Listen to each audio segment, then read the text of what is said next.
Good evening, and welcome to tonight's episode of Freaks and Geeks. We'll be focusing on one of the United States' most popular sci-fi subcultures, Trekkies.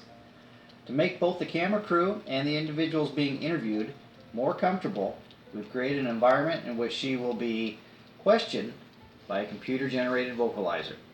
Enjoy. What does it mean to be a Trekkie? Whoa, your voice kind of sounds like a robot's. You know, that kind of reminds me of one of my favorite characters in the old Star Trek series, Data. Because, he's an android and he kind of sound like what? Okay, I'm sorry, what was the question? Who is Data? Well, he's an android in the television series Star Trek, The Next Generation. He's immune to diseases that would affect the rest of the crew, yet still able to come into contact with viruses and that sort of technological troubles. He's even my background. I sound nothing like him. Back to the original question. What does it mean to be a Trekkie?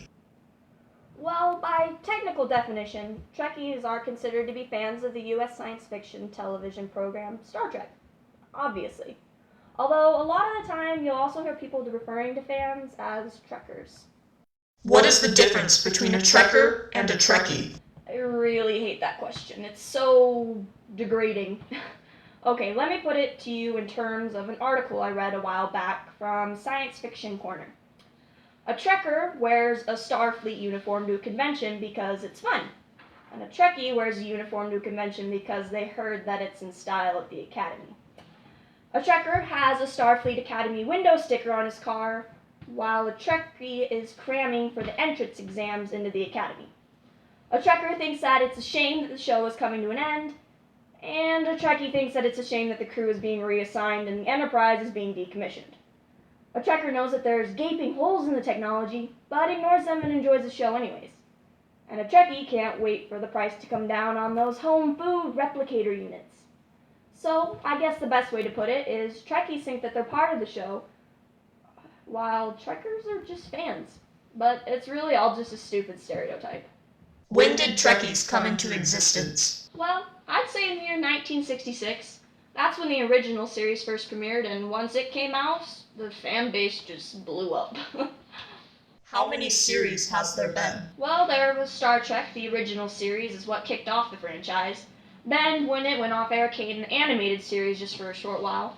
And after that, The Next Generation, then Deep Space Nine, there was Voyager, there was Enterprise, and obviously all the movies have been spin-offs of the original television series.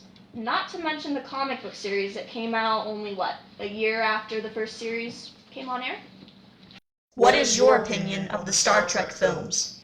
Hey, Star Trek is Star Trek in my opinion. There's good and bad in it all. But I'm definitely a fan of the original television series. I mean, you can't beat the classics. However, I think it's kind of cool because the new movies are coming out with a sequel to Into Darkness in July 2016, which happens to be the franchise's 50th anniversary.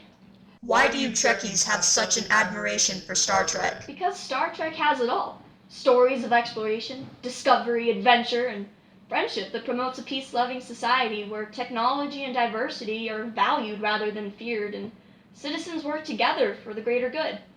Star Trek presents a hopeful vision of the future, and a template for our lives and our society that we can aspire to. What are some facts about Star Trek that you feel are important?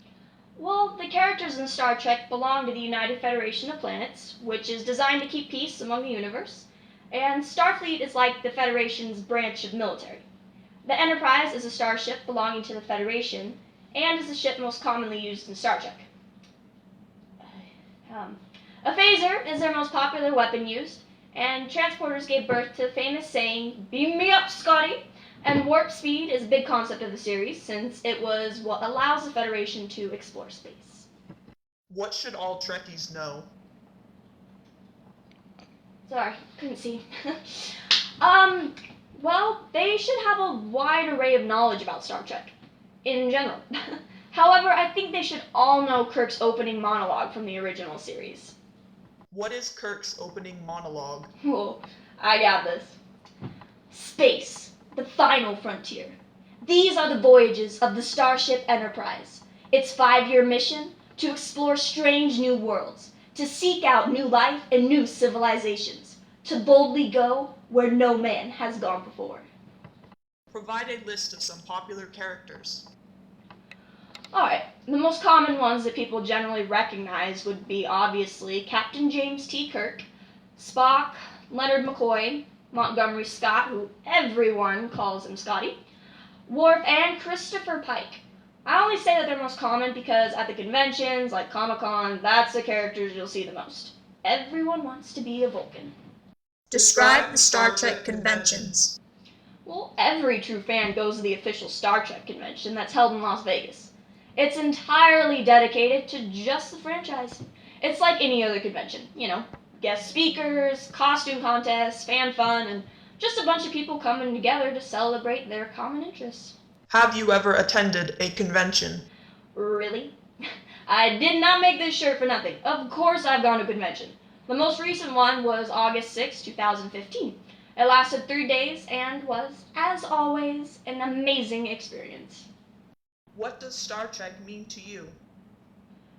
I've been thinking about that a lot lately. Although it's just a fantasy, my days aren't quite complete without some form of Trek in them.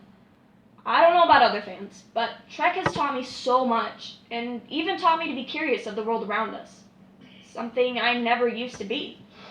Whenever I'm down, watching or reading a bit of Star Trek takes me away from all the worries and stresses of real life.